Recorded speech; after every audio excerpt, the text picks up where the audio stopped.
హే people, easy pepper egg rice recipe ఎలా చేయాలో చూద్దాం. Onions, eggs, pepper powder, salt, ghee and oil కావాలండి.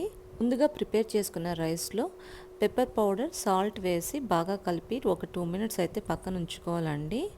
Stove పైన కడాయి పెట్టుకొని ఆయిల్ అండ్ గీ ఈక్వల్ రేషియోలో అయితే వేసుకోవాలి. ఇలా హీట్ అయిన ఆయిల్ అండ్ గీలో ఆనియన్స్ వేసుకోవాలండి. ఆనియన్స్ మనకి లైట్ బ్రౌన్ కలర్ వచ్చే వరకు ఫ్రై చేసుకోవాలి. ఆ ఫ్రై చేసిన ఆనియన్స్లోనే కాస్త కరివేపాకు కూడా వేయాలి. ఇలా వేసుకోవాలండి. ఎగ్స్ వేసిన వెంటనే మనమైతే కలిపెట్టకూడదు.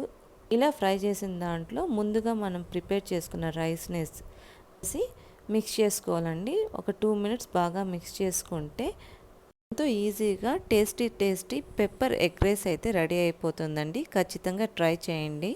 Bye bye. Hey people, easy pepper egg recipe